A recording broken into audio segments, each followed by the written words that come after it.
बंदी छोड़ सतगुरु रामपाल जी परमेश्वर जी की जय हो।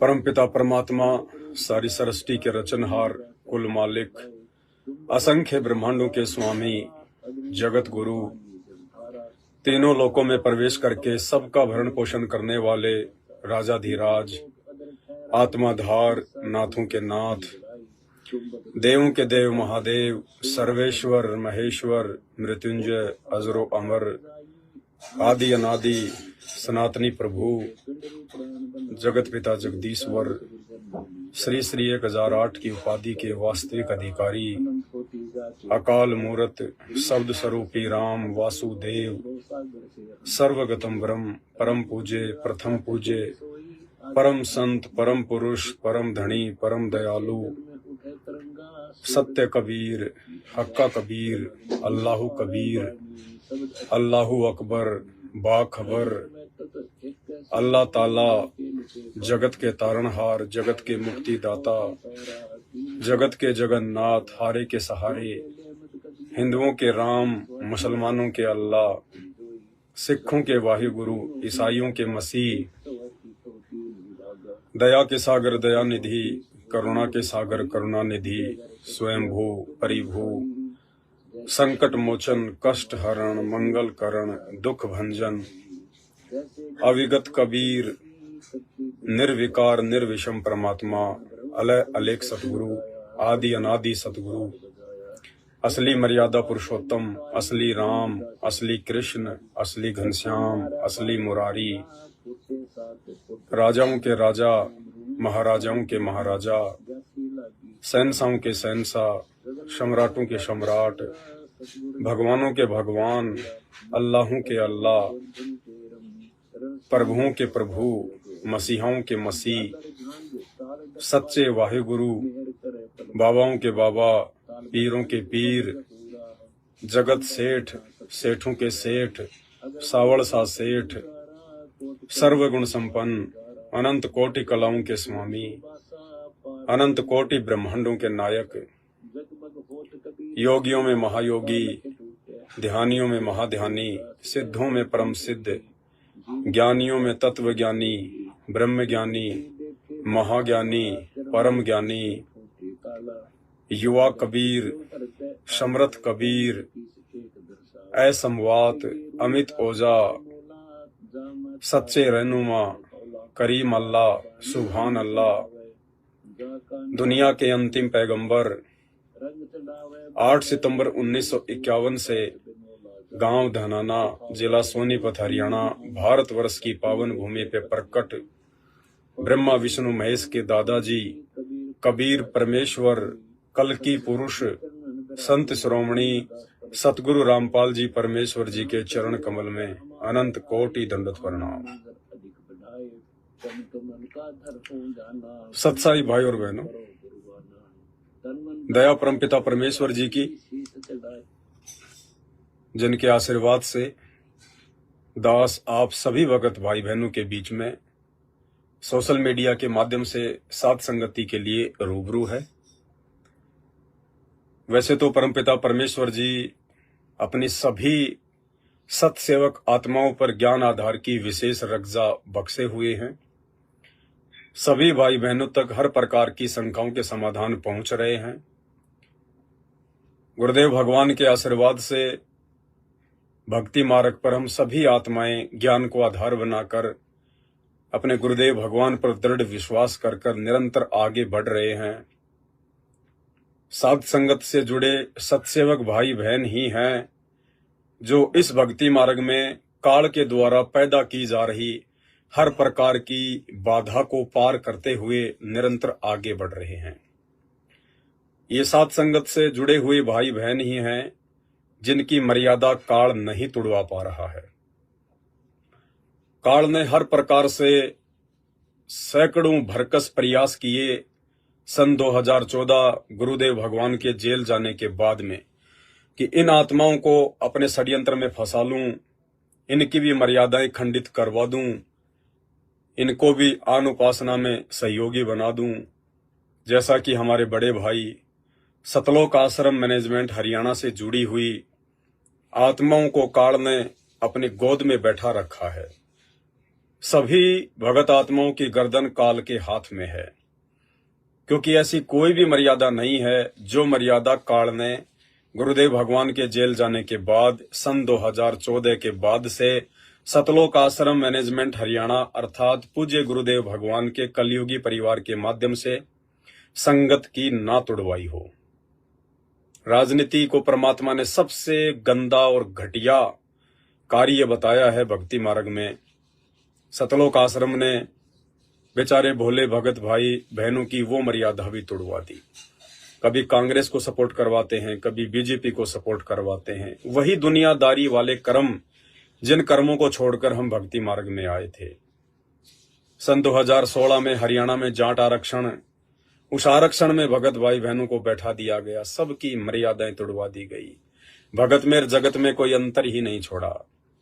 और भी बहुत सारे कुकर्म, राजस्थान के गैंगस्टर आनंदपाल सिंह की सीबीआई जांच का समर्थन करवाना और 5 लाख रुपया भगत समाज के दान का राजपूत करणी सेना को चंदे के रूप में देना, अनेकों तरह से जो है मर्यादाएं तोड़वाई है। लेकिन सत्सेवकों पे काल का ये षड्यंत्र काम नहीं कर पाया। उसकी कोई भी प्लानिंग, उसका कोई भी डर सत्सेवकों के ऊपर काम नहीं कर पाया, क्योंकि सत्सेवकों पर परमात्मा की विशेष रजा, विशेष मेहर।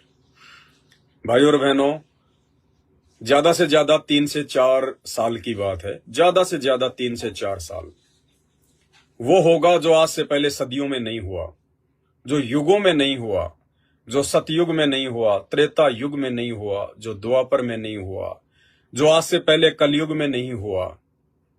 2028 के बाद वो धरती पर घटित होने जा रहा है। सतगुरु रामपाल जी भगवान पूर्ण परमात्मा के रूप में जनमानस के सामने उभर कर आएंगे। संत रामपाल जी परमेश्वर के अलावा धरती पर किसी को कोई भी भगवान नजर नहीं आएगा। हिंदू जिसे अपना सच्चा रहनुमा कहेंगे, मुसलमान जिसे अपना सच्चा रहनुमा कहेंगे, हिंदू जिसे अपना भगवान कहेंगे, ईसाई जिसे अपना मसीहा कहेंगे और सिख भाई जिसे अपना वाहे गुरु कहेंगे। सभी धर्मों के सभी लोग सदियों से चली आ रही अपनी उन परंपरागत और आदि अधूरी भक्ति साधनाओं को छोड़कर, त्याग कर, सभी बुराइयों से दूर होकर, विकारों से दूर हटकर, ना मुसलमान बकरे मारेगा, ना बकरा ईद मनाएगा, ना हिंदू शराब पिएगा, ना होली दिवाली मनाएगा, ना ईसाई क्रिसमस मनाएगा और चर्चों में जाएगा, ना सिख भाई लोहड़ी मनाएंगे और ना ही गुरुद्वारों में जाएंगे। घर घर में गुरुद्वारा स्थापित हो जाएगा, घर घर में मस्जिद और मंदिर स्थापित हो जाएगी, घर घर में चर्च स्थापित हो जाएगा। यानी सतगुरु रामपाल जी भगवान से नाम उपदेश लेने के बाद उन्हीं को अपना भगवान, अल्लाह, सच्चा रहनुमा, वाहे गुरु मानकर सभी धर्मों के सभी स्त्री पुरुष अपने घर पर ही उनका दरबार लगाकर, गुरु का दरबार लगाकर ज्ञान को आधार बनाकर भक्ति करेंगे। ये वर्तमान में थोड़ा अविश्वसनीय लग रहा है, लेकिन ऐसा ही होगा जो आज से पहले नहीं हुआ। ये बातें उन भाई बहनों को बहुत अच्छे से समझ में आती हैं जो सतगुरु रामपाल जी भगवान की शरण में हैं, जो उनके सत्संग सुन रहे हैं। आने वाले दिनों में सबको समझ में आएंगी, क्योंकि ये 2028 तक का जो समय है, ये युग परिवर्तन का समय है। बार बार आप लोगों को ये बातें बताई जाती हैं ताकि आपके दिमाग में ये बातें बैठ जाएं। हम जिस समय में जी रहे हैं ये कोई सामान्य समय नहीं है, ये युग परिवर्तन का समय है। 2024 से स्टार्ट हो चुका है, 28 तक इसे कंप्लीट होना है। सत्ययुग जैसा माहौल इस कलयुग में स्थापित होगा। सतयुग से भी अच्छा समय इस कलयुग में आएगा। ना कोई धर्म रहेगा, ना कोई जाति रहेगी, ना कोई संप्रदाय रहेगा। सब लोग एक मानव धर्म की छत्र छाया में, सतगुरु रामपाल जी भगवान की छत्र छाया में उन्हीं से उपदेश प्राप्त करके अपनी भक्ति किया करेंगे। आज इंसान इंसान जैसा जरूर दिखाई देता है, लेकिन उसके गुण, कर्म, धर्म, लक्षण जानवर से भी गए गुजरे हो चुके हैं, जानवर से भी गए गुजरे। आज इंसान में और भेड़िए में कोई अंतर नहीं है। आज इंसान में और कुत्ते में कोई अंतर नहीं है।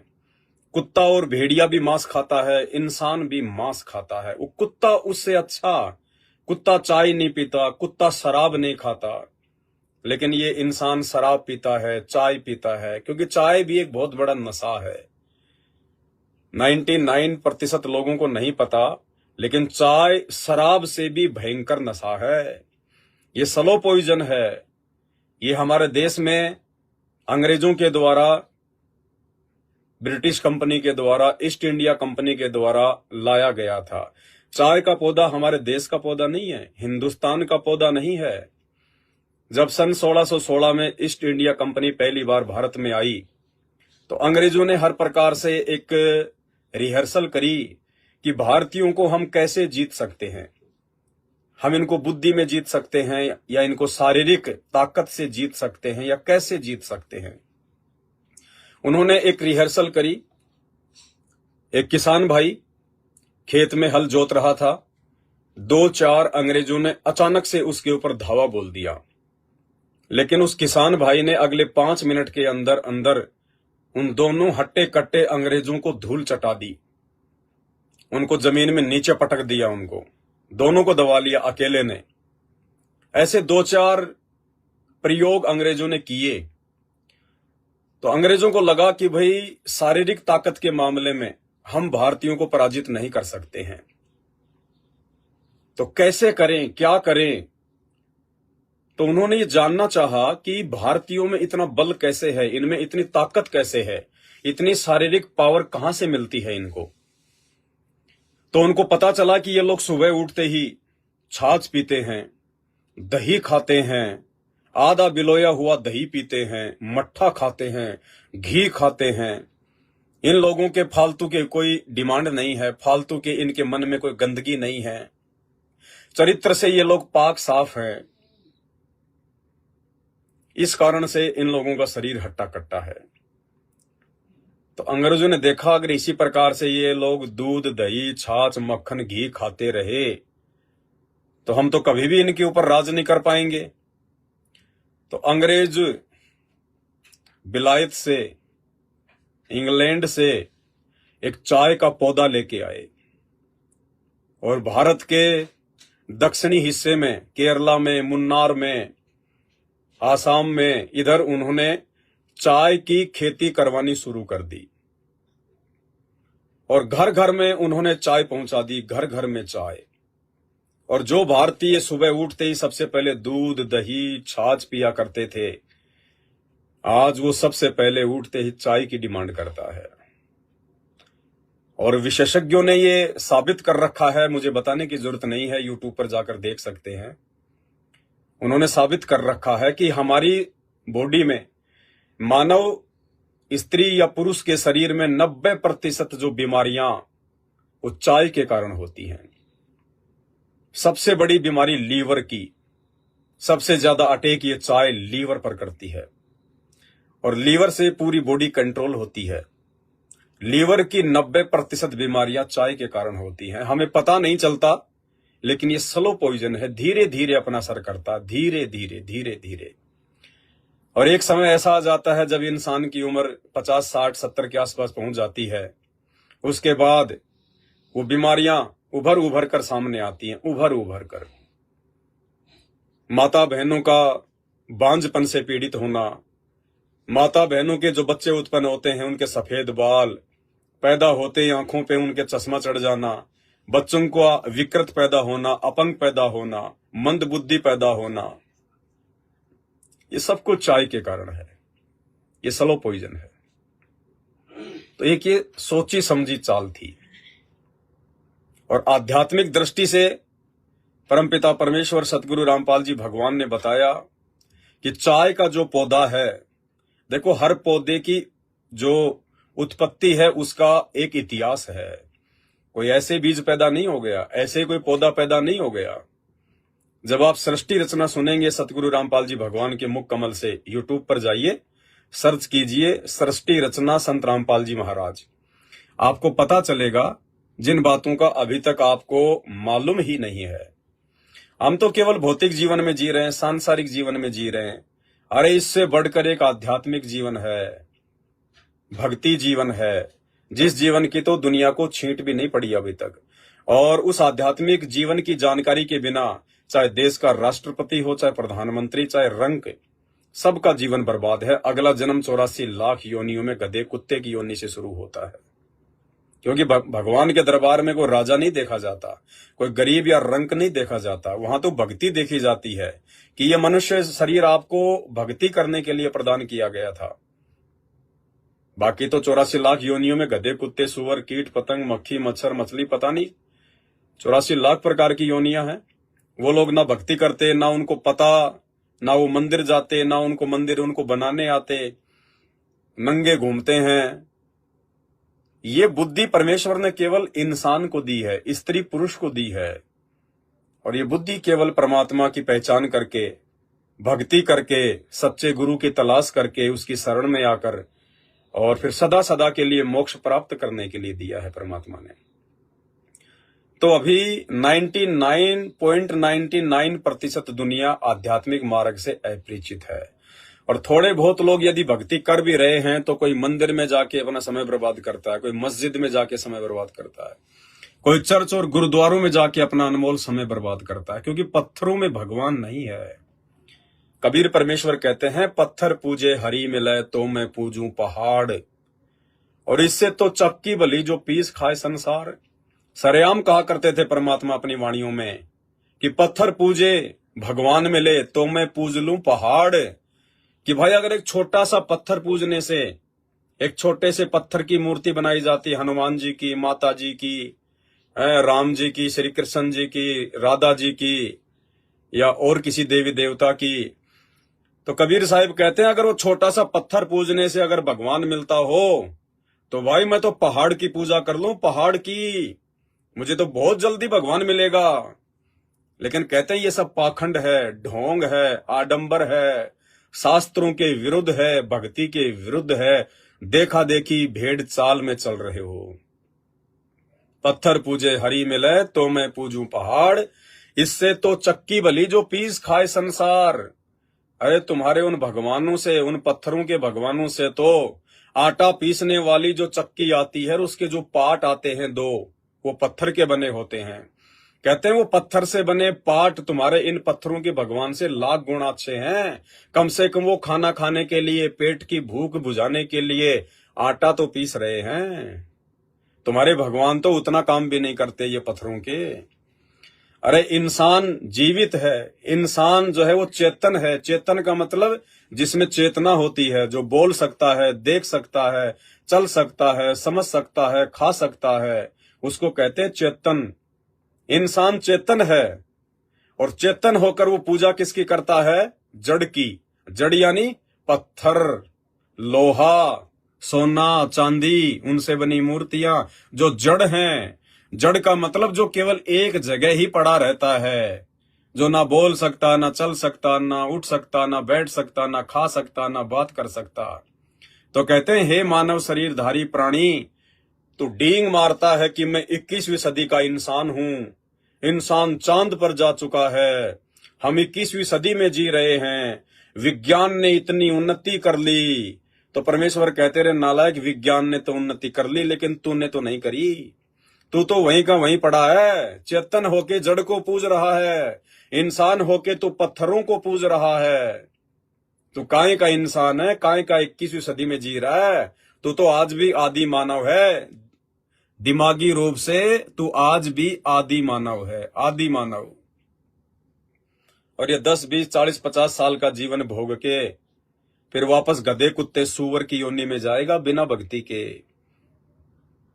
शास्त्र पढ़ के देखो, शास्त्र, चारों वेद, गीता जी, 18 पुराण, 6 शास्त्र, मनु स्मृति, कुरान, पुराण, बाइबल, तौरेत, जबूर, इंजल, गुरु ग्रंथ साहिब, बाइबल, ये पढ़ के देखो। लेकिन ये ऐसे पढ़ने से समझ में नहीं आती, इनको पढ़ाने वाला चाहिए। और इन सभी शास्त्रों को सही सही से पढ़ाने वाला, इन सभी शास्त्रों का निष्कर्ष निकाल कर हमें समझाने वाला कि भगवान कौन है, परमात्मा कौन है, किसकी भक्ति करनी चाहिए। हिंदुओं का असल में अल्लाह कौन है, मुसलमानों का असल में भगवान कौन है, ईसाइयों का असल में मसीहा कौन है, सिखों का असल में वाहे गुरु कौन है। इस बात की जानकारी वर्तमान में पूरी सृष्टि में एकमात्र तत्वदर्शी संत सतगुरु रामपाल जी परमेश्वर जी के पास है। बाकी भटक भटक के मर जाओ, पत्थरों पे सिर पटक पटक के मर जाओ, लेकिन परमात्मा नहीं मिलेगा। तो भाई और बहनों, दुनिया समझेगी लेकिन अपनी दुर्गति करवाने के बाद में समझेगी। हिंदू भी समझेगा, मुसलमान भी समझेगा, ईसाई भी समझेगा, सिख भी समझेगा और झक मरा कर समझेगा, लेकिन अपनी दुर्गति करवा कर समझेगा। 2028 के बाद समझेगा। और जो समझ चुके हैं, जो सतगुरु रामपाल जी भगवान की शरण में आ चुके हैं, उनका सौभाग्य, उनका परम सौभाग्य, वो भक्ति का रस पी रहे हैं। आने वाले युग परिवर्तन के समय में अपने बचाव का रास्ता खोज रहे हैं। भगवान की भक्ति करके उसको प्रसन्न कर रहे हैं, उसको राजी कर रहे हैं। आने वाले दिनों में जब महायुद्ध होगा, आसमान से गोले गिरेंगे, तरह तरह के वेपन्स निकल के आएंगे, प्राकृतिक आपदाएं आएंगी, महामारियां आएंगी, बाढ़, भूकंप, अतिवृष्टि, ओलावृष्टि, भूकंप। उस समय जो भय और दहशत का माहौल पूरी दुनिया में होगा, उस भय और दहशत के माहौल में दृढ़ होकर भक्ति करके अपने आप को सुरक्षित बनाने के लिए केवल कुछ ही आत्माएं हैं जो भक्ति पर लगी हुई हैं, जो सतगुरु रामपाल जी भगवान के भगत कहे जाते हैं। तो दुनिया तो 2028 के बाद में समझेगी। दुनिया की अपनी राम कहानी अलग है, लेकिन आप और हम पे जो परमेश्वर ने दया बख्श दी है, हमने सतगुरु रामपाल जी भगवान की इस दया को, इस मेहर को यूं ही बरकरार रखना है, बना कर रखना है। अब हमने किसी भी ऐरे गहरे नत्थु बैरे के चक्कर में नहीं आना है। साध संगति से जुड़े हुए भगत भाई बहनों को परमात्मा ने एडी से लेकर चोटी तक ज्ञान में रंग दिया है। ये वो आत्माएं हैं जिनको ब्रह्मा विष्णु महेश भी धरती पर उतरकर भ्रमित नहीं कर सकते, ज्ञान में पराजित नहीं कर सकते।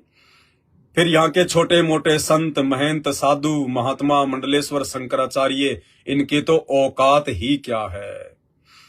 लेकिन फिर भी काल पूरी कोशिश करेगा कि जिन आत्माओं को अभी तक नहीं तोड़ा जा चुका है, देखो दुनिया तो पहले से ही टूटी पड़ी है। दुनिया तो वही टूटी फूटी काल की आधी अधूरी नरक में जाने वाली, 84 में जाने वाली भक्ति कर रही है। कुछ एक आत्माएं थी जिन पे परमात्मा ने दया बख्शी, वो संत रामपाल जी के भगत कहलाते हैं। लेकिन संत रामपाल जी के भक्तों को भी सन 2014 उनके जेल जाने के बाद उन्हीं के परिवार के माध्यम से, सतलोक आश्रम मैनेजमेंट हरियाणा के माध्यम से काल ने बुरी तरह से ठग लिया है। कुछ एक आत्माएं बची हैं जिन्हें सत सेवक कहते हैं। काल ने कोशिश बहुत करी झपट्टा मारने की, लेकिन परमात्मा ने सात संगतियों के माध्यम से अपने बच्चों को ज्ञान आधार से दृढ़ बनाए रखा, विश्वासी बनाए रखा, नहीं तोड़ पाए। लेकिन वो पूरी कोशिश करेगा और अंतिम समय तक करता रहेगा कि जितनों को तोड़ सकूं उतनों को तोड़ लूं।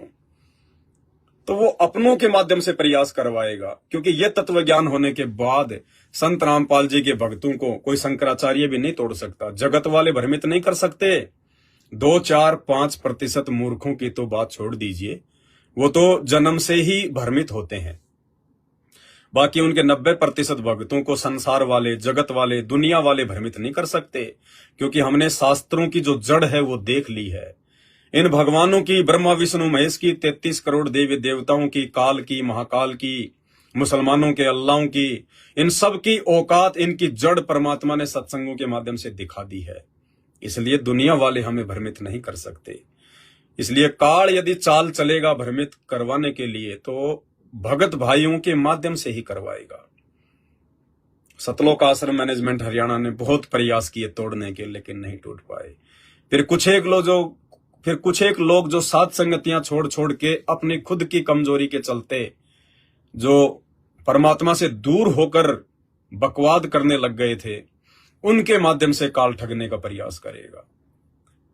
कुछ एक इस तरह के लोग जो ना खुद भक्ति करते हैं ना दूसरों को भक्ति करने देते हैं, वो साकट की श्रेणी में है।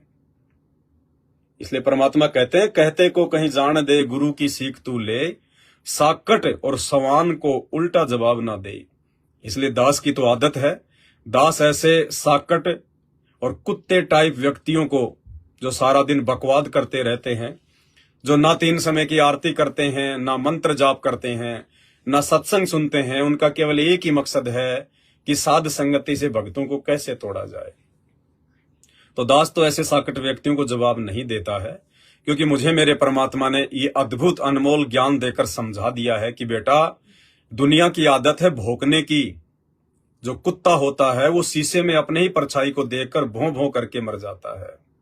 इसलिए हमने उनकी तरफ ध्यान नहीं देना है, आगे की तरफ बढ़ना है, क्योंकि वो काल प्रेरित आत्माएं हैं। काल ने उनकी ड्यूटी लगा रखी है कि वो भौंक भौंक के जो कच्चे पक्के भगत है उनमें थोड़ी बहुत शंका पैदा कर दे। तो दास तो इन सभी से भली भांति परिचित है, क्योंकि ये दास की ही संगति में थे। पहले जितने भी लोग जो भोगते हैं साथ संगति के खिलाफ, ये पहले दास की संगति में थे।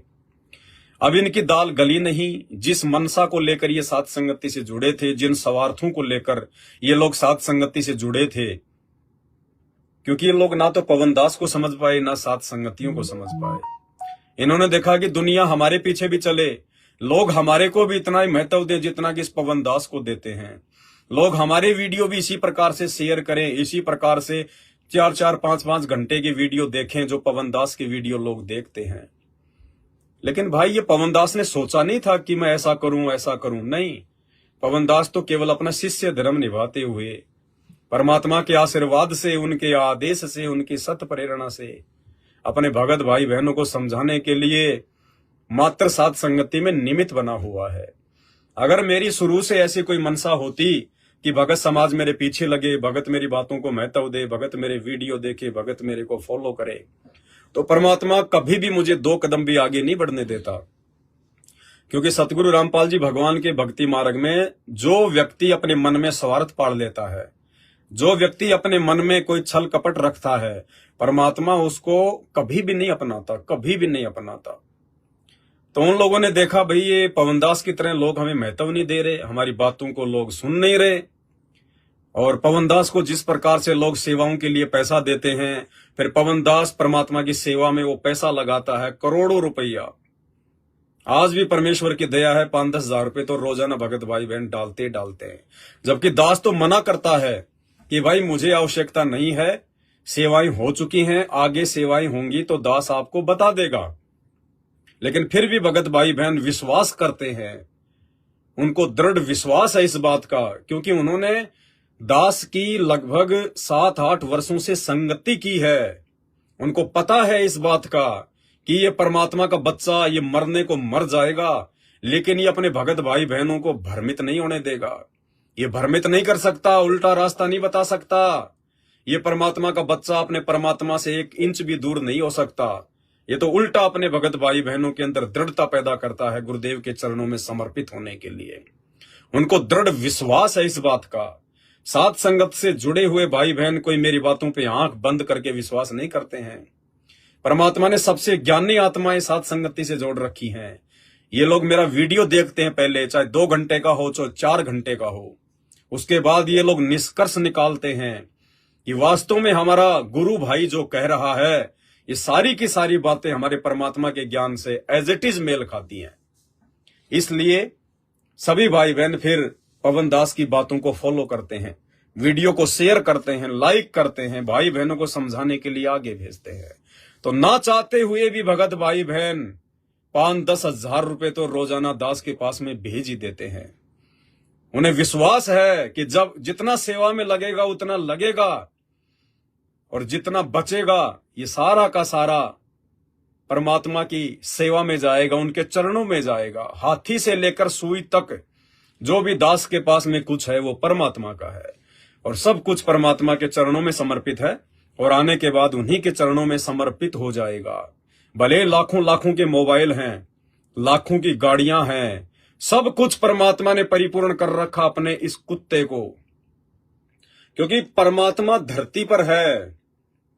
इस कुत्ते की कोई इच्छा नहीं कि परमात्मा मुझे गाड़ी दे, मुझे लाखों के मोबाइल दे, मुझे हर प्रकार की सुविधा से परमात्मा लैस करे। नहीं, इस पवनदास कुत्ते की तो भगवान से एक ही अर्ज है, परमात्मा भले ही एक टाइम की रोटी दे देना, परमात्मा भले ही जमीन पे ही सुलाना मालिक, लेकिन अपने चरणों से दूर मत करना, अपनी भक्ति से दूर मत करना। इस कुत्ते की भाई बहनों की सेवा के एक भी रुपए में कोई आस्था नहीं है कि ये मेरा है, ये मेरा है। जिस दिन मेरा मेरी होने लगी उसी दिन परमात्मा पिछवाड़े पे लात मार देगा कि तेरे जैसे 336 भगत है मेरे। जब परमात्मा 650 साल पहले भैंसे राम को एक पशु को निमित्त बनाकर और पंडितों के भंडारे में वेदों के 5 मंत्र बुलवा सकता है, तो उस परमात्मा को आज अपने काम के लिए पवन दास की जरूरत नहीं है। वो समर्थ है, वो तो आकाशवाणी के माध्यम से भी अपना काम कर सकता है। उसको तो ना पशु की जरूरत है, ना इंसान की जरूरत है। ये तो दास का कोई पुरबला भाग है, कोई संस्कार है जो परमात्मा ने इस कुत्ते को इस सेवा के लिए निमित्त बनाया, साध संगति के लिए। मेरे भी अच्छे कर्म बन रहे हैं और मेरे भगत भाई बहनों के भी अच्छे कर्म बन रहे हैं। तो भाई, पवन दास से राग द्वेष और ईर्ष्या रखकर आप कभी भी सतगुरु रामपाल जी भगवान को प्राप्त नहीं कर सकते। भले आप अपने आप को भगत समझ रहे हैं, आप उनके सत्संग सुन रहे हैं, भक्ति कर रहे हैं, लेकिन पवन दास को परमात्मा ने साध संगति के लिए निमित्त बनाया है। ये पवन दास कोई अपनी मर्जी से खड़ा नहीं हुआ है। आने वाले समय में तो सबकी आंखें खुल जाएंगी। आज भले देखा देखी में गुरुद्रोही, फलाना द्रोही, कोई दिक्कत नहीं है। कहने को तो दुनिया हमारे गुरुदेव को भी देशद्रोही कहती है। हरियाणा सरकार ने उन पर देशद्रोह का मुकदमा लगा रखा है, सजा कर रखी है। पूरे हरियाणा में किसी से भी जाके उनका नाम ले लो, देशद्रोही देशद्रोही। लेकिन हमें पता है कि देशद्रोही क्या होता है, देशद्रोही की क्या परिभाषा है, देशद्रोही के क्या लक्षण होते हैं। तो इसी प्रकार जो ज्ञानी आत्माएं हैं, जो तत्व ज्ञान को आधार बना चुकी हैं, साध संगति से जुड़ी हुई हैं, उन्हें अच्छे से पता है कि गुरुद्रोही की क्या परिभाषा होती है, गुरुद्रोही के क्या लक्षण होते हैं। इसलिए भाई और बहनों, ये जो साध संगति से जो जुड़े हुए हीरे मोती लाल हैं परमात्मा के, ये जितने टूटने थे उतने टूट चुके हैं। काल ने अपने एजेंटों को निमित्त बनाकर साध संगतियों से जोड़कर और फिर साल 6 महीने साध संगति में रहकर फिर अपनी बकवाद करके जिन 10-20 आत्माओं को तोड़ कर ले गए, वो ले गए। वो कचरा था, उसको परमात्मा ने साध संगति में रखना भी नहीं था। अब जो आत्माएं हैं वो परमेश्वर के हीरे मोती लाल हैं। उन्हें आप साम दाम दंड भेद किसी भी प्रकार से नहीं तोड़ सकते। तो इसी कड़ी में ऐसी घटिया चाल चलते हुए, क्योंकि देखो जीव की बस की बात नहीं है भाई और बहनों, जीव कभी भी अच्छा बुरा कर ही नहीं सकता। जीव अगर अच्छा करता है तो उसका श्रेय परमपिता परमेश्वर को जाता है, सतगुरु रामपाल जी भगवान को जाता है, क्योंकि अच्छा हमेशा परमात्मा ही करवा सकता है। और जीव यदि कोई बुरा कर्म करता है तो उसका श्रेय इस काल को जाता है। ये काल अपने कुप्रेरणा करके जीव को मजबूर करके उसी के कुसंस्कारों के माध्यम से जीव से उल्टे कर्म करवाता, उसके कर्म फुड़वा देता है। तो जीव की औकात नहीं है। आज चाहे सतगुरु रामपाल जी भगवान का कलयुगी परिवार, उनके बेटा बेटी, भाई बंधु, रिश्तेदार, जितने भी भक्ति विरुद्ध कुकर्म इन आश्रमों में कर रहे हैं, संगत से करवा रहे हैं, ये इनकी बेचारों की औकात नहीं है। ये तो आप और हमारे जैसे जीव हैं, भगत हैं, लेकिन इनके कुसंस्कार, इनके माड़े कर्म, इन्होंने मर्यादाएं तोड़ दी, गुरु को भगवान नहीं माना, और ऐसी आत्माओं को काल अपना मोहरा बनाता है, अपना एजेंट बनाता है, अपना दलाल बनाता है, और फिर उन आत्माओं के माध्यम से बाकियों के भी जो है वो कर्म फुड़वाता है। और ऐसी स्थिति में सतगुरु रामपाल जी भगवान संगत की जो है वो परीक्षा ले लेता है। परमात्मा चुप हो जाता है कि बहुत अच्छा काम हो गया, मैंने भी ज्ञान अच्छे से दिया हुआ है, 28 साल हो गई, ज्ञान देने में कोई कमी नहीं छोड़ी, और अब ये काल इन आत्माओं को तोड़ने का प्रयास कर रहा है।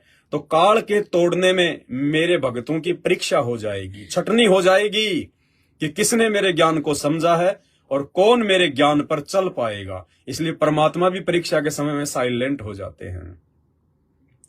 तो ऐसे ही एक भाई हैं, रामचंद्र जी हैं कानपुर से, जो पहले साध संगति से जुड़े हुए थे, जिनकी मानसिक तबीयत वर्तमान में बहुत बुरी तरह से डिस्टर्ब हो चुकी है।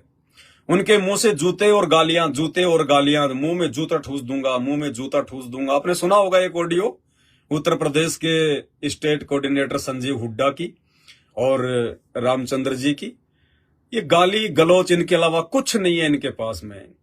जिस मकसद से ये लोग साध संगति से 2020 से दूर हुए थे, ये सोचकर कि हम भी पवन दास की तरह अलग से साध संगतियां करेंगे, लाखों की संगत हमारे साथ भी जुड़ जाएगी, लाखों में दान धर्म का पैसा हमारे पास में भी आने लगेगा। लेकिन भैया ये जीव की सोच से नहीं होता। ये तो परमात्मा जिसके ऊपर रजा करता है, जिस पर मेहर करता है, जिसको परमात्मा ने खड़ा करना होता है अपना आशीर्वाद देकर, वही आत्मा खड़ी हो सकती है। उसी आत्मा के पीछे बाकी आत्माएं लग सकती हैं, उसकी बात को महत्व दे सकती हैं। अरे संगत तो सतलोक आश्रम मैनेजमेंट हरियाणा की ही बात को महत्व नहीं दे रही। संगत, एक भी व्यक्ति संगत में संत रामपाल जी के भाई, बेटा, बेटी, रिश्तेदार, जवाई, कोऑर्डिनेटर, किसी की बात को महत्व नहीं देता, एक भी व्यक्ति। लेकिन ये पवन दास जिसको परमात्मा ने खड़ा किया है, इस पवन दास की बातों पर लाखों की संगत विश्वास करती है, लाखों की संगत है। एग्जाम्पल देता हूं आपको, तब पता चलेगा कि हां कैसे करते हैं। आज सतलोक आश्रम मैनेजमेंट हरियाणा से जुड़ी हुई जितनी भी लाखों की संगत है, करोड़ों की संगत है, वो लोग सिर्फ और सिर्फ यदि उन आश्रमों में जाते हैं, सतलोक आश्रम मैनेजमेंट हरियाणा वालों की बात मानते हैं, कोऑर्डिनेटरों की बात मानते हैं, तो कोऑर्डिनेटरों में या गुरुदेव के उस कलयुगी परिवार में बेटा बेटी भाई बंधुओं में कोई योग्यता नहीं है, कोई ऐसा वो गुण नहीं है कि संगत उनकी बात माने।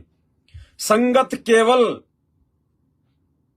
जो ऑडियो और वीडियो सतगुरु रामपाल जी भगवान के दिखाए जाते हैं, उन ऑडियो और वीडियो पे विश्वास करके इन लोगों की बातें मानती है। क्योंकि एक समय ऐसा आ गया था 2014 बरवाला कांड के बाद 2018 में साध संगतियों के माध्यम से जो प्रचार किया जा रहा था बरवाला कांड का, जो सच्चाई बताई जा रही थी, सतगुरु रामपाल जी भगवान के बेटा बेटियों के जो कुकर्म, कोऑर्डिनेटरों के कुकर्म, किसी की लड़की भगा ले गए, किसी की औरत भगा ले गए, कोई शादी कर रहा है, कोई शादियों में डीजे बजा रहा है, सतगुरु रामपाल जी भगवान के छोटे भाई महेंद्र उर्फ मोहनलाल के कुकर्म, उनके बेटों के कुकर्म, ये सारी बातें जब साध संगतियों के माध्यम से भगत समाज को वीडियो बना बना के बताई जा रही थी परमाणु के साथ, तो 2018 में एक समय ऐसा आ गया था, संगत तेजी से टूटने लगी, तेजी से लोग साध संगतियों से जुड़ने लगे। उसके बाद इन लोगों ने बहुत प्रयास किया, मुझदास के ऊपर मुकदमे भी करवाए, मुझदास के घर में आकर मुझे जो है लाठियों से भी मारा, पीटा, मुझे गाली गलोच निकाली, दुनिया भर की अफवाहें फैलाई, पैसा खा रहा है, 50 लाख रुपए खा गया, ये खा गया, लेकिन सबूत किसी के पास नहीं। संगत रुकने का नाम नहीं ले रही थी, साध संगतियों से जुड़ती जा रही थी। अंत में इन लोगों ने देखा कि भाई संगत तो हमारे हाथ से निकल जाएगी, ये तो पवन दास की बातों पे ज्यादा विश्वास करने लग गए। क्योंकि पवन दास जो वीडियो बनाता था वो ज्ञान आधार से होते थे, वो वीडियो आत्मा स्वीकार करती थी, वो आत्मा की खुराक होती है साध संगति के वीडियो। तो इन लोगों ने देखा कि संगत के ऊपर तुम्हारी बातों का कोई असर नहीं हो रहा, तुम्हारे दबाव का, तुम्हारे डर का कोई असर नहीं हो रहा, क्योंकि इनकी भक्ति समाप्त हो चुकी थी, इनके वचन में शक्ति नहीं थी। फिर इन्होंने तरीका अपनाया कि भाई संगत अगर बात मानेगी तो गुरुजी की मानेगी, गुरुजी के आदेश की आड़ में संगत को भ्रमित किया जा सकता है। तो इन्होंने 2018 में हिसार जेल के नाम से खुद ही लिख लिख के नीचे गुरुजी का नाम लिख के लेटर निकालने शुरू कर दिए, लेटर चिट्ठियां निकालनी शुरू कर दी कि पवन दास गुरुद्रोही है, मैंने पवन दास को गुरुद्रोही कर दिया है।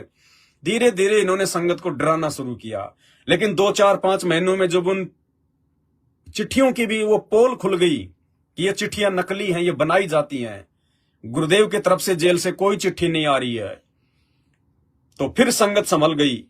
फिर इन्होंने देखा संगत फिर हाथ से निकल रही है, फिर इन्होंने ऑडियो निकालनी शुरू कर दी। इन्होंने गुरुदेव को जाकर आम व्यक्ति समझकर, आम मानुष समझकर मुझ पवन दास के खिलाफ गुरुदेव को भड़काना शुरू कर दिया, उल्टी सीधी बातें बताना शुरू कर दिया कि गुरुदेव, वो पवन दास तो आश्रम खोलकर बैठ गया, वो पवन दास संगत को नाम देने लग गया। अब परमात्मा तो परमात्मा है भाई, सारी सृष्टि का मालिक है, अंतर्यामी है, घट घट का वासी है, लेकिन वो बालक थोड़ी है जो 2014 में चुपचाप जेल में जाके बैठ गया, वो जानबूझ के जेल में जाके बैठा है। काल ने तो अपनी काल प्रेरित आत्माओं के माध्यम से, मैनेजमेंट के माध्यम से बरवाला कांड को जो है करवा दिया, लेकिन परमात्मा चुपचाप रहे। मालिक भी चाह रहे थे कि मैं भी अपने भक्तों की परीक्षा ले लूं इसी कांड के माध्यम से। अरे ज्ञान ही थोड़े दिया जाऊंगा, 28 साल हो गई और कितना ज्ञान दूंगा। अब ये भी तो देखूं मेरे ज्ञान पे कौन टिका, कौन कितना समझा। स्कूल में बच्चे को कोई पढ़ाए थोड़ी जाते हैं, 1 साल के बाद उसकी परीक्षा भी तो ली जाती है। तो परमात्मा भी चुपचाप जाके जेल बैठ गए और देखता हूं वह पीछे से कौन क्या करता है। तो कहते हैं गुरु को मानुष जो गिने और करे चरना अमृत को पान, ते नर नरक में जाएंगे जन्म जन्म बने समान।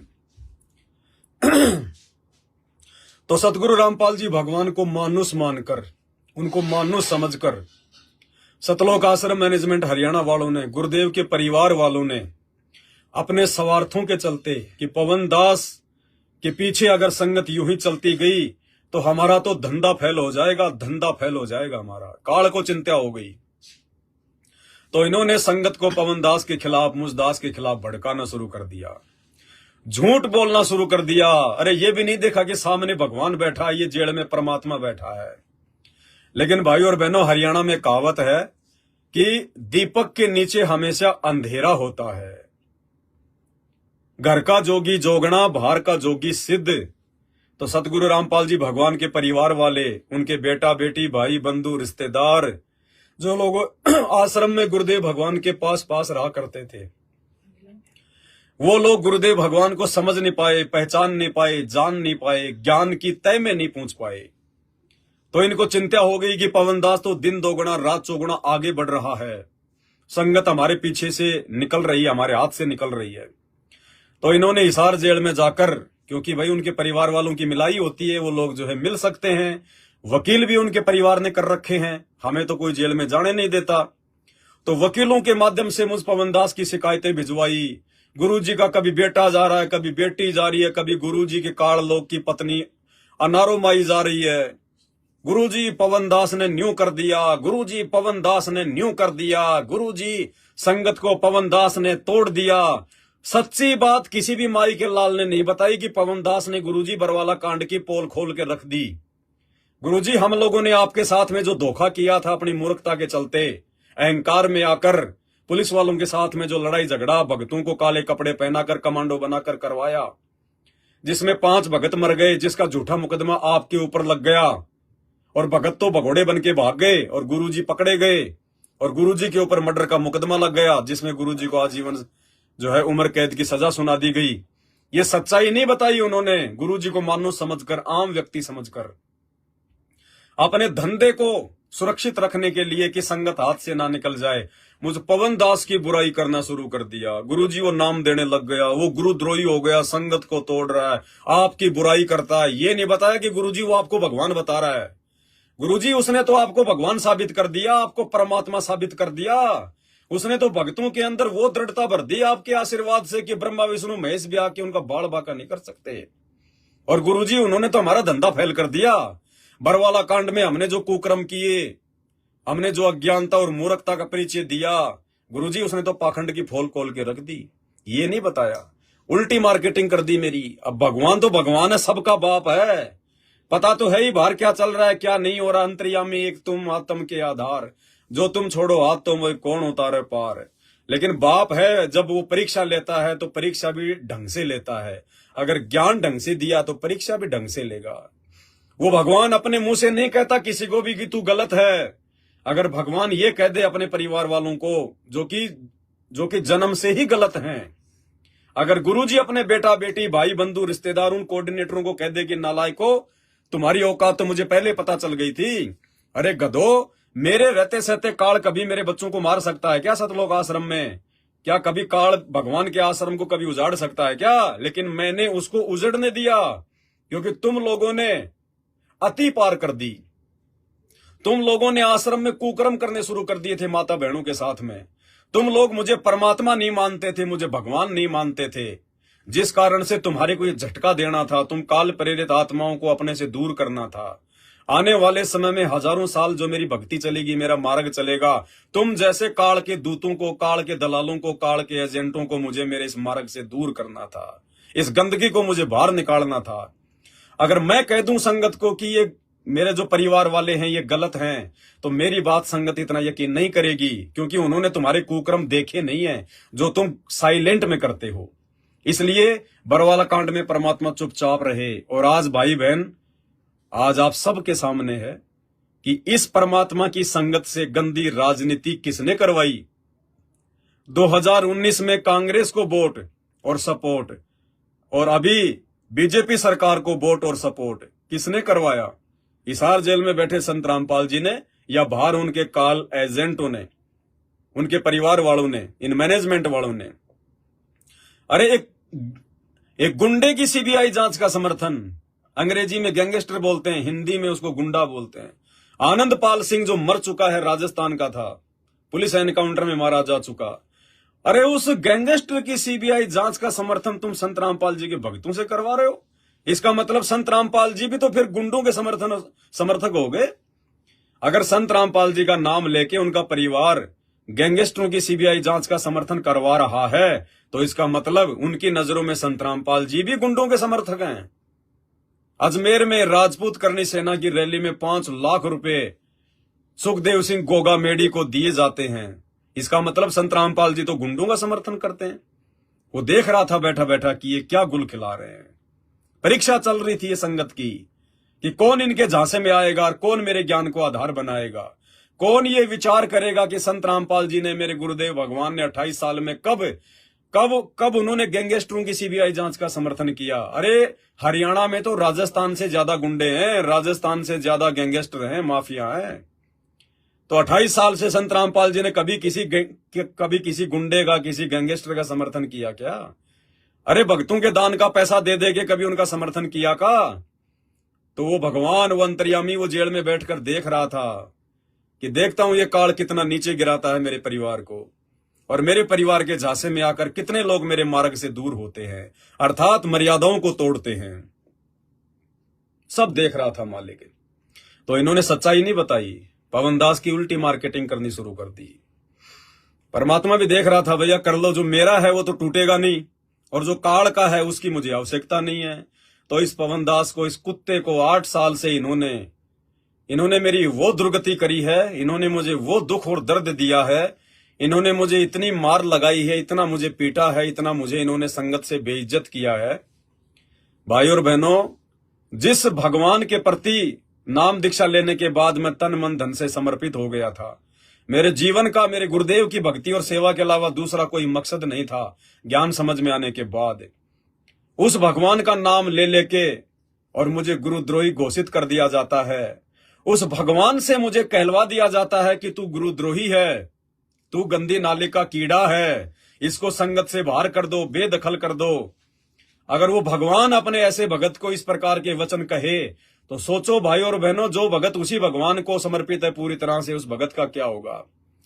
अगर बैकग्राउंड में उसी भगवान का फुल टू फुल सपोर्ट ना हो, उस भगवान का अगर आशीर्वाद ना हो, तो भाई और बहनों, ये पवन दास कब का आत्महत्या कर लेता, कब का। वो भगत फिर जी नहीं सकता। तो मेरा मालिक मेरे साथ में, मेरा गुरुदेव भगवान, वो दो तरफा खेल खेलता है। हर समय परमात्मा मेरे साथ रहा। मालिक ने मुझे हिम्मत दी कि बेटा, जैसे कुम्हार घड़े के अंदर हाथ रखता है, ऊपर से चोट मारता है, तू मेरा घड़ा है, घड़ा। और इन परिस्थितियों में मैं संगत की परीक्षा ले रहा हूं, और मेरा जो परिवार है सतलोक आश्रम मैनेजमेंट हरियाणा, उनको आगामी समय 2028 के बाद मैं सेवाओं से दूर कर रहा हूं। वो गंदगी है, वो मेरा साथ नहीं निभा पाएंगे, वो काल के एजेंट हैं। क्योंकि जब ये परमात्मा धरती पर आता है तो काल भी साथ में अपने एजेंट भेजता है उनके आसपास, ताकि वो मार्ग सही प्रकार से ना चले। जैसे 650 साल पहले परमात्मा आए तो काल ने अपना दूत भेज दिया उनके पास में, उनके घर में भेज दिया, कमाल। फिर भगवान ने धर्मदास के माध्यम से अपने पंथ को आगे चलाने की सोची, तो नारायण दास उसके बेटे के रूप में काल भेज दिया। तो इसी प्रकार भाइयों, वर्तमान में सतगुरु रामपाल जी भगवान खुद कबीर परमात्मा धरती पर आए हैं। तो इनके बेटा बेटी, भाई बंधु, रिश्तेदार, ये सब के सब काल के एजेंट है, काल के एजेंट है। ज्ञानी आत्माएं तो इनके कुकर्मों से समझ जाएंगी, और बाकी जो मूर्ख हैं वो 2028 के बाद समझ जाएंगे, जब परमात्मा सबको साइड में उठा के पटक देंगे। एक नई परमात्मा की सेना तैयार होगी, नए सेवादार होंगे, नया मैनेजमेंट होगा। ये मैनेजमेंट नहीं होगा वर्तमान वाला, ये तो दुश्मन है परमात्मा का, ये तो स्लो पॉइजन है संगत के लिए, सारे उल्टे कुकर्म कर रहा है। तो उल्टी मार्केटिंग इन्होंने की, लेकिन परमात्मा पल पल अपने बच्चे के साथ रहे। कितने लोग आए साथ संगतियों में, कितने लोग गए। वो संजय काल का दूत जो आज वो गुरुद्रोही बना हुआ बैठा है, जिसके नाम के साथ मेरा नाम जोड़कर, मुझ पवन दास का नाम जोड़कर ये मैनेजमेंट संगत को भ्रमित करता रहता है। नाम मेरा और फोटो दिखाता है संगत को संजय की कि देखो ये आशीर्वाद दे रहा है, ये 56 प्रकार के भोग खा रहा है। फोटो दिखाएगा संजय की और नाम बताएगा मेरा। इतना दोगलापन इनके अंदर, ये परीक्षा चल रही है। उसके बाद में परमात्मा ने मेरठ में 7 संगतियां शुरू करवाई, मेरठ में भी वो काल के दूत हो गए। उसके बाद परमात्मा ने रामचंद्र जो है वो कानपुर वाला, वो भी काल का दूत हो गया, वो भी भाग गया। उसके बाद कोई पंजाब से आया, वो भाग गया। मध्य प्रदेश से कोई लॉर्ड बुद्धा फाउंडेशन वाले आए, वो भाग गए। फिर साल भर पहले 2-4 और आए थे, वो भी संगत को तोड़ ताड़ के भाग गए। हमारी गाड़ी भी चोरी करके ले गए 24 लाख रुपए की। कोई बात नहीं, परमात्मा ने और दे दी हमारे को, उससे भी अच्छी गाड़ी दे दी भगवान ने। मालिक के घर में किसी बात की कोई कमी नहीं है, कोई घाटा नहीं है। परमात्मा ये देखता है कि मेरे बच्चे सच्ची नीयत से सेवा करें। भगवान पता नहीं क्या कर दे अपने बच्चों के लिए। तो परमात्मा ने सब कुछ परिपूर्ण कर दिया बंदी छोड़ने।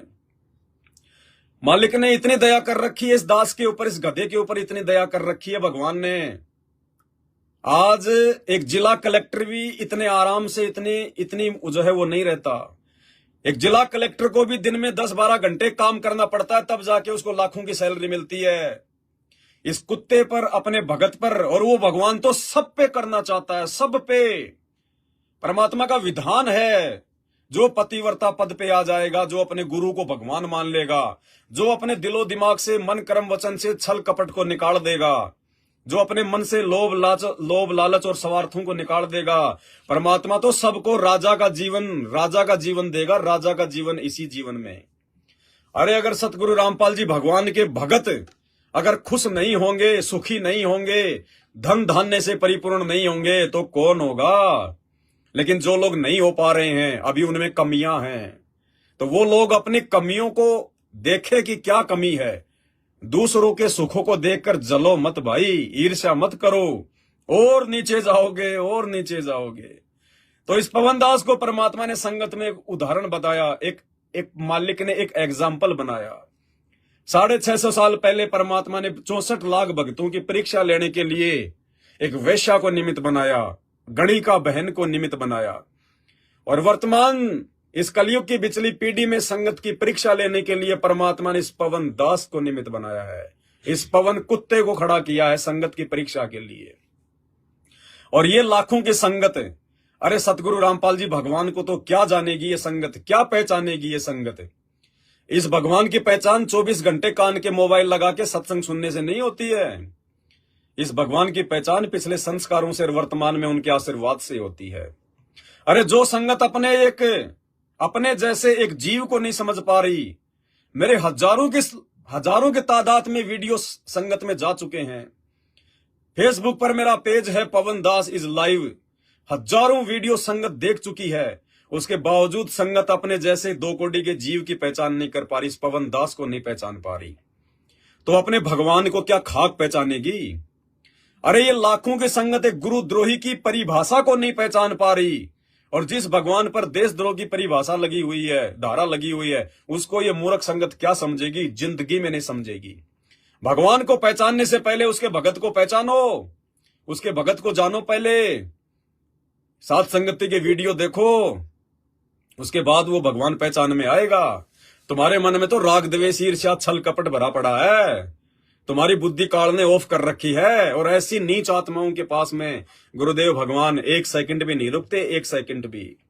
इसीलिए तो भाई सात संगत से जुड़े हुए भगत भाई बहनों के आचार विचार व्यवहार बोलचाल में, और सतलोक आश्रम मैनेजमेंट हरियाणा से जुड़े हुए और साध संगत से टूटकर काल प्रेरित होकर जा चुके लोगों के आचार विचार व्यवहार बोलचाल में रात दिन का अंतर है।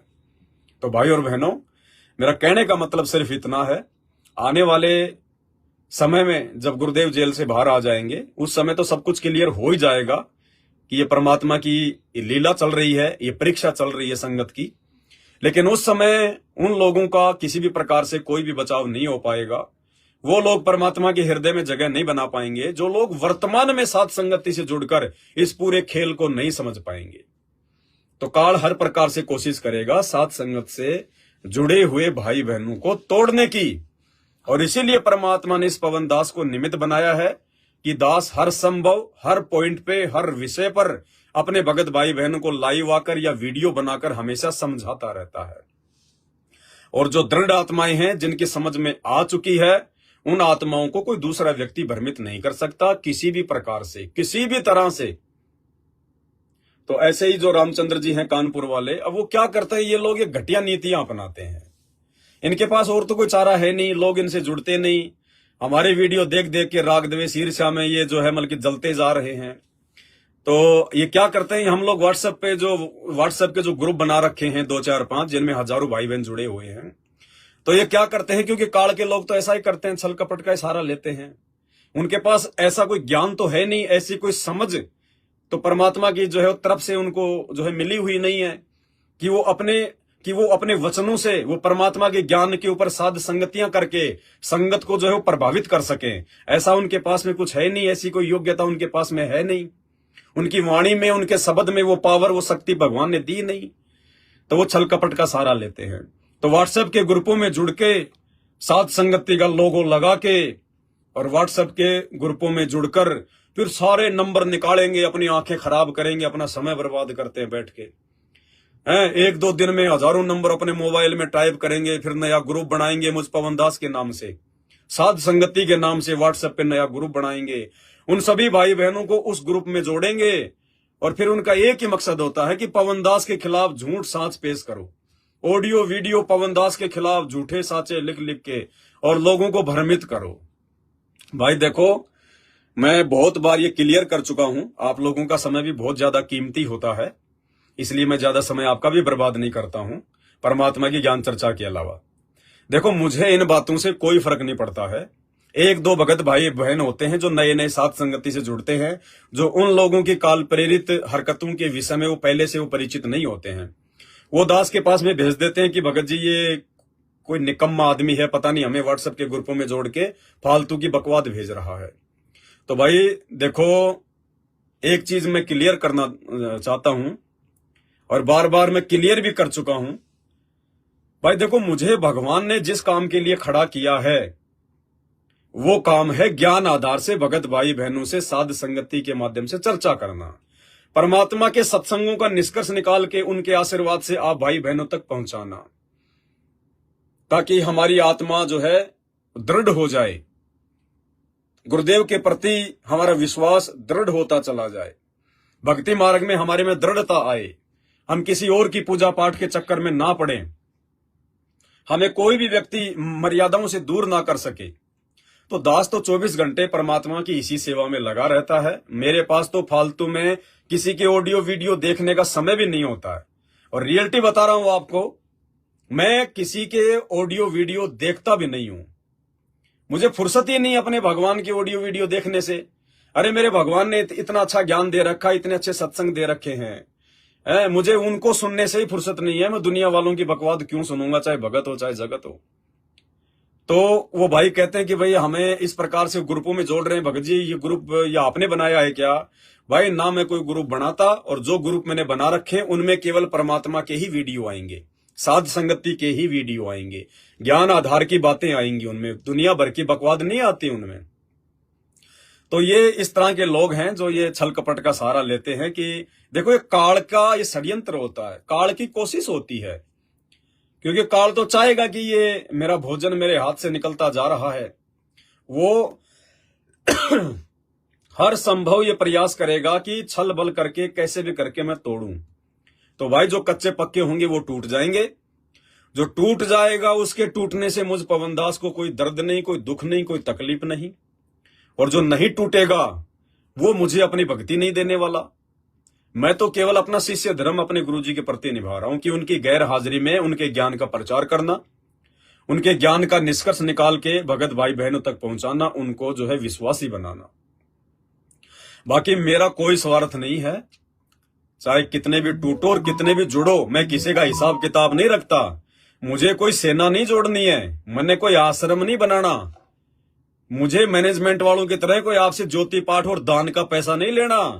वो पैसा लेके फिर मुझे जो है गंदी राजनीति में नहीं लगाना, गुंडों की सीबीआई जांच में नहीं लगाना, अपनी खुद की मौज मस्ती में यूज नहीं करना, अपने कर्म नहीं फोड़ने मुझे। ना मुझे कोई गुरु बनना है, ना मुझे कोई संत बनना है। दास तो भगत है और भगत बनने का प्रयास कर रहा है मालिक से प्रार्थना करके। और दास तो केवल अपना आत्म कल्याण चाहता, भाई अपना आत्म कल्याण। परमात्मा कहते हैं सतगुरु के दरबार में ऐसा कोई एक, सतगुरु के दरबार में गाहक कोटि अनंत, और 4 चीज वो चाहते, रिद्धि सिद्धि मान महंत। कहते 90% जो लोग होते हैं, जो उस परम संत से, तत्वदर्शी संत से जो जुड़ते हैं, उनका एक ही मकसद होता है सतगुरु के दरबार में और ग्राहक कोटि अनंत।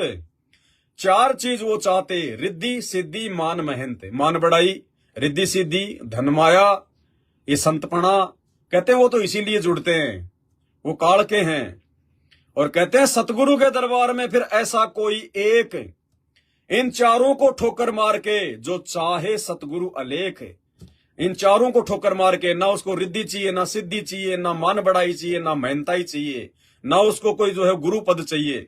उसको तो केवल अपना सतगुरु चाहिए, उसको तो केवल अपने मोक्ष से मतलब है। तो दास तो भैया इस कैटेगरी का इंसान है कि इन 4 को ठोकर मार के और चाहे पुरुष अलेख। और धीरे धीरे हमारे सत्सेवक भाई बहन भी इसी रीति पर आगे बढ़ रहे हैं। हमने ये नहीं चाहिए, हमने माया नहीं चाहिए, ये पैसा नहीं चाहिए, लेकिन परमात्मा कहते हैं बेटा जिस दिन तू मेरे प्रति समर्पित हो जाएगा, जिस दिन तू पतिव्रता धर्म पर आ जाएगा, और जिस दिन वो अंतर्यामी परमात्मा अंदर से देख लेगा कि ये मेरा भगत अब मेरा हो चुका है, ये मुझे छोड़कर नहीं जाने वाला, चाहे धरती इधर से उधर क्यों ना हो जाए, इसके मन में अब कोई भी छल कपट राग द्वेष ईर्ष्या किसी के साथ नहीं आ सकती, चाहे कोई इसका कितना बुरा क्यों ना करे। कहते हैं उसके बाद परमात्मा सतगुरु अपने भगत का हाथ पकड़ लेता है। और जिस भगत का परमात्मा एक बार हाथ पकड़ लेता है, फिर यहाँ की कोई भी शक्ति उस भगत को जो है दुखी नहीं कर सकती, उसको परेशान नहीं कर सकती। दुखी और परेशान करने का मतलब उसका बाढ़ बाका नहीं कर सकती। बाकी तो काल तो अपना पूरा प्रयास जो है वो करता रहेगा, उसको डगमग करने का, उसको डराने का, धमकाने का, उसको विचलित करने का। लेकिन सतगुरु के उस पतिव्रता धर्म पे आ चुके भगत को फिर ये काल दूर नहीं कर सकता। तो भाई और बहनों, उसके बाद परमात्मा कहते हैं कि ये पैसा, ये माया, ये तो उस भगत के पास में धक्के से आएगी, धक्के से। वो भगत हाथ जोड़ेगा अपने गुरु भगवान से कि परमात्मा इसको दूर करो, ये परमात्मा हटाओ। तो भाई ये दास तो संगत को मना करता है। ये पहला इंसान है सतगुरु रामपाल जी भगवान की संगत में, ये पवन दास, जो पता नहीं कितनी बार संगत को मना कर चुका है कि मुझे पैसे मत भेजो, मुझे पैसे मत भेजो। अगर कोई सेवा होगी तो ये पवन दास आप भाई बहनों को मैसेज डाल देगा, उसी समय हम उस पैसे का सेवा में सदुपयोग करेंगे। लेकिन उसके बावजूद भी रोजाना 5-10 हजार रुपए तो परमात्मा इस दास की झोली में फेंक ही देता है, फेंक ही देता है। तो परमात्मा कहते हैं बेटा जिस दिन मेरी शरण में आ जाएगा और ज्ञान समझ के पतिव्रता पद पे आ जाएगा, ये माया तो तेरी दासी होगी, दासी माया संत की उबे दे आशीष। ये मालिक की वाणी है कि दासी माया संत की और उबे दे आशीष। दोनों तरफ से लाभ देगी, ये दान धर्म भी करवाएगी और सेवा भी करवाएगी। क्योंकि ज्ञान होने के बाद जब परमात्मा भगत को पैसा देता है, धन देगा, संपत्ति देगा, तो भगत उसका दुरुपयोग नहीं कर सकता उसका। अरे जैसे माता पिता हैं, अगर उनको 2 दिन के लिए घर से कहीं बाहर जाना हो और घर पे उसके 2 बेटे, एक छोटा और एक बड़ा, तो जब माता पिता घर से बाहर जाएंगे तो अपने घर की चाबी या अपने जो है वो तिजोरी की चाबी कौन से बच्चे को देके जाएंगे? कॉमन सेंस की बात है, उसको देंगे जो बड़ा है, जो बच्चा समझदार है, उसी को देंगे वो चाबी, ताकि वो कोई नुकसान ना कर दे।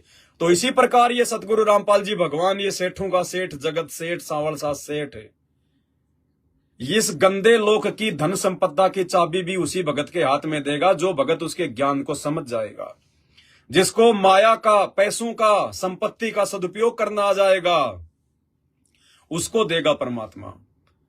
और इतनी दे देगा भगवान, इतनी दे देगा, वो बरती नहीं जाएगी। इसलिए दास कह रहा है, और मेरे इन शब्दों से बहुत सारे भगत भाई बहनों को मिर्ची लग जाती है, उनको जलन हो जाती है कि ये पवन दास जिसको गुरुजी ने भी संगत से बाहर कर रखा है, मैनेजमेंट भी जिसके पीछे पड़ा हुआ है, इसको गुरुद्रोही घोषित कर रखा है, फिर भी इसको इतने लाखों लोग क्यों फॉलो करते हैं? इसके पास इतना पैसा कहां से आता है? ना ये कोई काम करता है, ना कोई धाम करता है, ना ये कोई फेसबुक से पैसा कमाता है, ना यूट्यूब से ये कोई पैसा कमाता है। यूट्यूब की कमाई को तो पवन दास हराम की कमाई बताता है। तो इसके पास इतना ठाट बाट कहां से हो गया? ठाट बाट मेरा बाप करवा रहा, मेरा बाप सतगुरु रामपाल जी भगवान, वो सांवरसा सेठ, जगत का सेठ, उसके नाम में धोखा नहीं है, उसकी शरण में धोखा नहीं है। अगर धोखा है, कोई कमी है, तो भगत की कमी है कि भगत पूरी तरह से समर्पित नहीं हो पा रहा है। तो ये तो रजा है मेरे मालिक की, मेरे मौला की, मेरे सतगुरु की, मेरे सच्चे रहनुमा की। और ये रजा वो परमात्मा सब पे करना चाहता है, सब पे। अरे एक जिला कलेक्टर महीने में 2 लाख कमाता होगा, 3 लाख कमाता होगा, 5 लाख कमाता होगा, और सारा दिन उसका पैर नहीं टिकता, कितनी टेंशन रहती है उसको है। और परमात्मा देखो अपने इस बच्चे को जिला कलेक्टर से बढ़िया तरीके से रख रहा है, ना कोई काम, ना कोई धाम, ना कोई टेंशन, ना कोई परेशानी। और परमेश्वर इतनी माया दे रहा है, फिर उस माया का परमात्मा सदुपयोग भी करवा रहा है। अरे मैनेजमेंट वाले, गुरुदेव के परिवार वाले, उनके बेटा बेटी तो इतनी झूठ बोलते हैं, इतना पाखंड, संगत को डराते हैं, धमकाते हैं, तुम्हें गुरुद्रोही कर देंगे, आश्रम में नहीं आने देंगे, अपने कर्म फोड़ रहे हैं। उसके बाद संगत को डरा धमका के ज्योति पाठ का पैसा उन आश्रमों में ले रहे हैं, और वो पैसा फिर अपने कर्म फोड़ने के लिए और संगत के कर्म फोड़ने के लिए कभी राजनीति में लगाते हैं, कभी दे दान में, कभी रक्तदान में, कभी कहीं भंडारा लगा रहे हैं, कभी कहीं कर रहे हैं, कभी गैंगस्टरों की सीबीआई जांच में 5-5 लाख रुपए दे रहे हैं, कभी हरियाणा के जाट आरक्षण में 20-20 लाख रुपए दे रहे हैं। वो संगत के कर्म फोड़ रहे हैं। और यहां परमात्मा माया की माया दे रहा है, और ऊपर से बंदी छोड़ हमारे शुभ कर्म बनवा रहा। इसको कहते हैं 5 उंगली हाथ में, 5 उंगली घी में, ये है। तो भाई परमात्मा सतगुरु रामपाल जी भगवान ये अपने सभी भक्तों को इसी प्रकार से मौज करवाना चाहता है, सभी भक्तों को अपने हाथों पर रखना चाहता है, इसी प्रकार से राजा बना के। क्योंकि हमारे भगवान राजाओं के राजा हैं, तो हम उनके बच्चे क्या हुए? हम राजकुमार हैं। अरे इस 21 ब्रह्मांड में असल में कोई राजकुमार है तो परमात्मा के साथ संगत से जुड़े हुए बच्चे हैं। तो राजकुमार को, जिसका बाप राजा सम्राटों का सम्राट हो, उसका बाप कभी अपने शहजादे को, अपनी शहजादियों को, अपने राजकुमारों को, अपनी राजकुमारियों को वो किसी चीज के भरोसे नहीं रहने देता, अपनी पलकों पे रखता है, अपने हाथों पर। ये दुनिया जले तो जले, मिर्ची लगे तो लगे, वो ऐसे मर जाएंगे। वो एक गाड़ियों पे लिखा होता है ना, चलती है गाड़ी, उड़ती है धूल, जलते हैं दुश्मन, खिलते हैं फूल। तो भाई वो जलते रहेंगे, और हमें वो परमात्मा इसी प्रकार से निरंतर भक्ति मार्ग पर आगे बढ़ाते रहेंगे। और इस दास को परमात्मा ने टेंशन फ्री, हर प्रकार से टेंशन फ्री इसीलिए रखा हुआ है कि बेटा तेरे को ना तेरे खाने की चिंता होने दूंगा, ना तुझे जिंदगी में कभी हॉस्पिटल जाने दूंगा, ना किसी दुर्घटना में मरने दूंगा।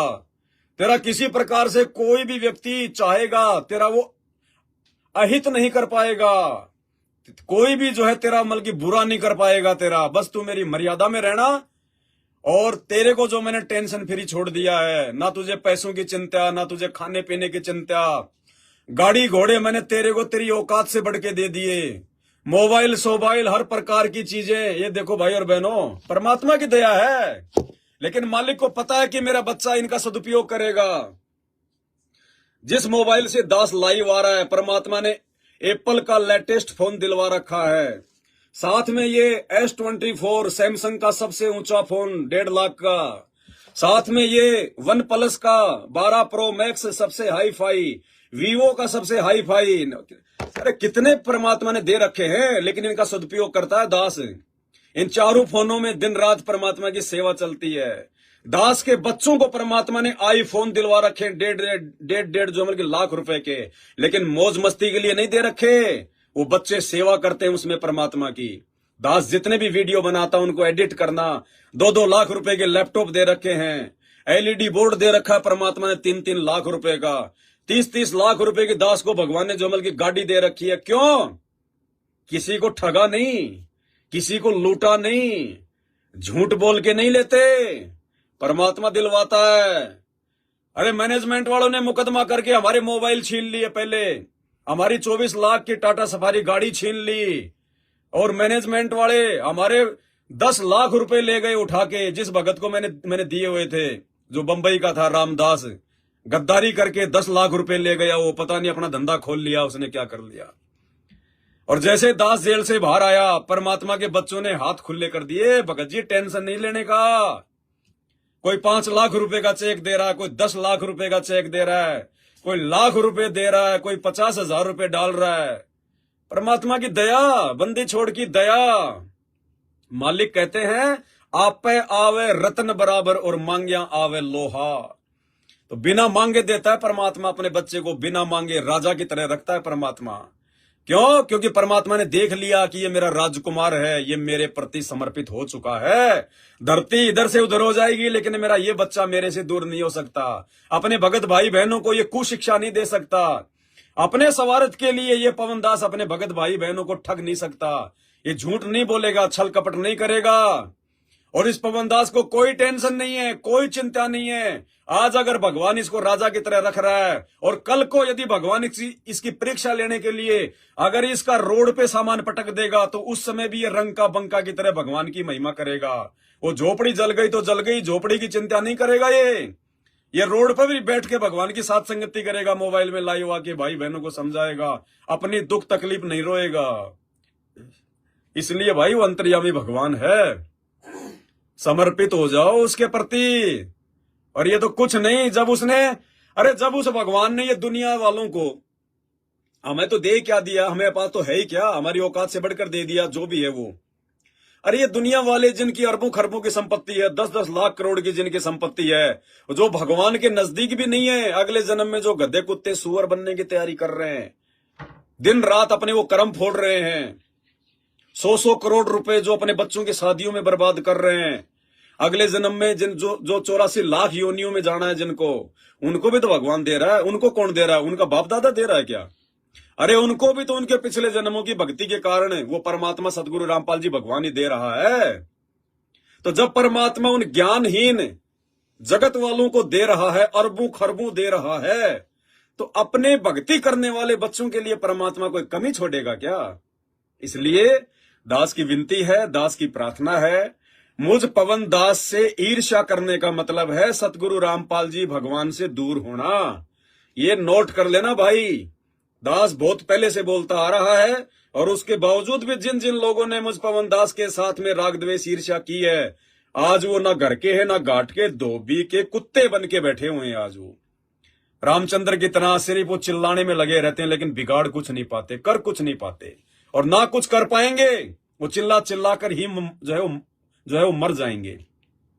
इसलिए भाई बहनों से मेरी प्रार्थना है। कुछ भाई बहन कह रहे थे कि भगत जी थोड़ा सा बताओ उसके बारे में, तो दास भाई किसी के बारे में कुछ नहीं बताएगा। दास केवल वो बताएगा जो बातें बताने के लिए मेरा गुरुदेव भगवान मुझे आदेशित करता है। मुझ पवन दास को ये मानव शरीर, ये किसी 2 कोटि के जीव के बारे में जानकारी देने के लिए नहीं मिला है।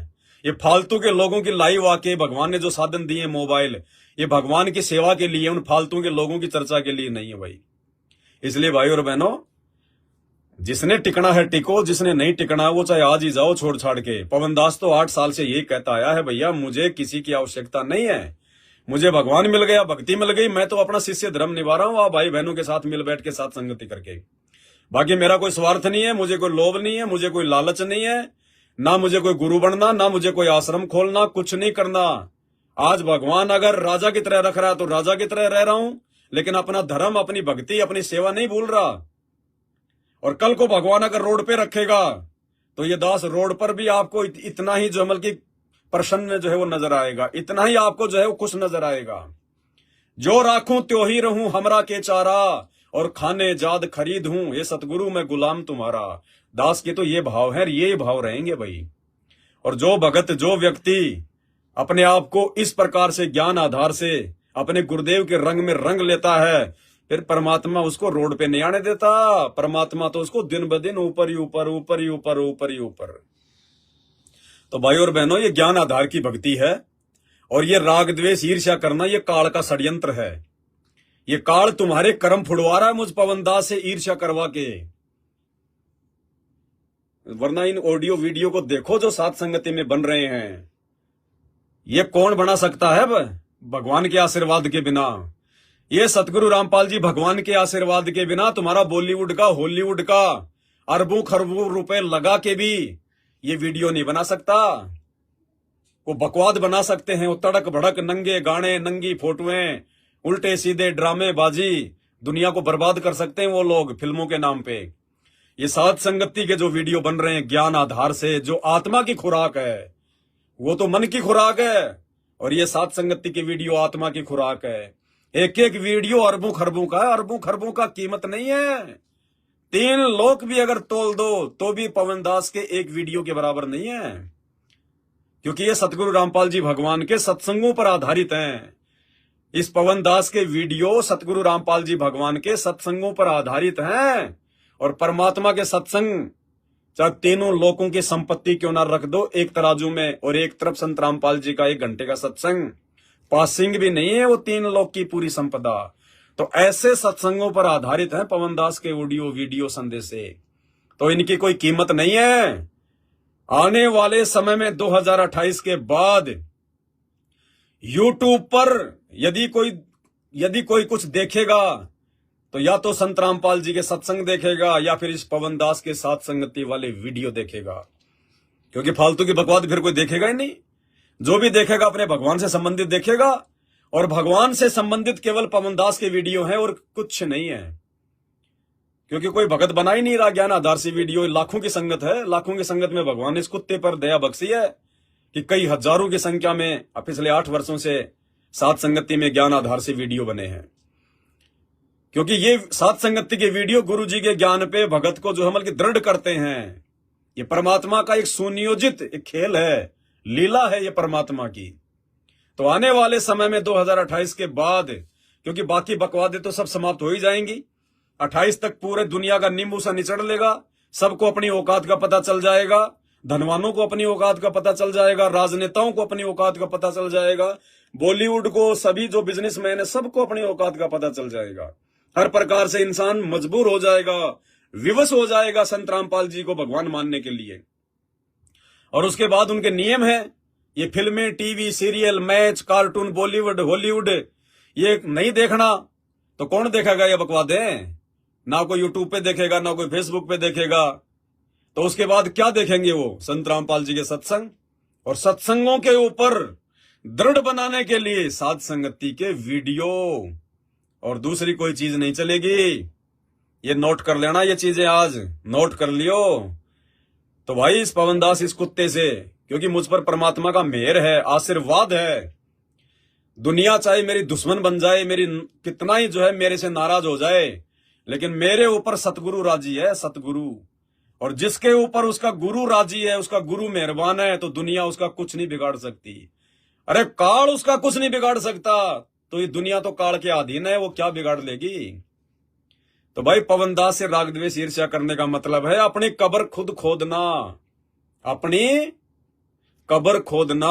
ये नोट करके रख लेना। दास आया तो कोई शंका के समाधान के लिए था जो भगत भाई बहनों ने भेजी थी, लेकिन अभी बीच में एक भाई का कोई मैसेज आ गया था व्हाट्सएप पे, इसलिए दास ने थोड़ा सा भाई बहनों को ये बातें बताना ये उचित है। तो कोई बात नहीं भाई और बहनों, इसलिए दास की प्रार्थना है, फालतू की बकवादों में हमें ध्यान नहीं देना है। काल तो हमारे को डिस्टर्ब करने का पूरा प्रयास करेगा। आप अब देखो वो डिस्टर्ब ही कर रहा है। व्हाट्सएप के ग्रुपों में झूठा सत्सेवक बन के जुड़कर वहां से नंबर निकाल के अपना कितना समय बर्बाद कर रहा है नालायक। फिर नया ग्रुप बना के मेरे नाम से फिर आप लोगों को जोड़ के फिर मैसेज डाल रहा है मेरे खिलाफ। तो ये परीक्षा होती है, ये परीक्षा चल रही है। आप में से कितने लोग डगमग होंगे, कितने लोग टूटेंगे। तो भाई इसमें पवनदास का कोई रोल नहीं है। पवन दास किसी के खिलाफ कुछ नहीं बोलेगा, ना उनकी वीडियो पे मैं कोई वीडियो बनाऊंगा, क्योंकि मैं परमात्मा के दिए गए इन साधनों का दुरुपयोग नहीं कर सकता फालतू के लोगों के ऑडियो वीडियो के ऊपर जो की चर्चाएं करके। मुझे भगवान की महिमा के लिए जीभ मिली है, भगवान की महिमा के लिए मुझे मोबाइल सोबाइल ये सारी चीजें मिली हैं, और ये सारी चीजें भगवान ने अपने बच्चों की सेवाओं से उपलब्ध करवाई है। तो भाई उन भगवान के उन भक्तों के वो कर्म नहीं फोड़ सकता मैं। एक बहुत बड़ी जिम्मेदारी इस दास को दी है। मेरे यहां से अगर एक भी कोई गलत काम होता है तो अकेले मेरे कर्म नहीं फूटते, लाखों साथ संगत से जुड़े हुए भगत भाई बहनों के कर्म फूटते हैं। इसलिए दास को गुरुदेव के आशीर्वाद से विशेष सावधानी से चलना पड़ता है। इसलिए परमात्मा कहते हैं सिंह सूरमा शेर है। जो भगवान का भगत होता ना वो सिंह होता है, सिंह शेर सूरमा। तो कहते हैं सिंह सूरमा शेर हैं, वो गरजे और गाजे, और ये बाकी दुनिया तो भेड़ है बिद के और बाजे। तो भाई ऐसी गंदगियों को आप ना छेड़ा करो। कोई ऐसा मैसेज आता है तो ये आपकी परीक्षा है, आपने क्या रिएक्शन करना है। और वैसे भी हमने फालतू की वीडियो तो देखना ही नहीं है। परमात्मा ने 2-3 दिन पहले सभी भाई बहनों को संकल्प करवा दिया है, मोबाइल पे, यूट्यूब पे, फेसबुक पे दुनियादारी के फालतू के वीडियो ना देखने के लिए। तो दास तो देखता ही नहीं है, खोलता ही नहीं है। दास को तो देखते पता चल जाता है। क्या आपको टाइटल से पता नहीं चलता? क्या आपको थंबनेल देखने से, किसी भी वीडियो का आपको ऊपर का फोटो देखने से नहीं पता चलता कि ये परमात्मा का है, साथ संगति का है, या फिर ये बकवाद करने वालों का है? तो खोलते क्यों आप लोग उन वीडियो को? उस गंदगी को देखते क्यों हो भाई आप?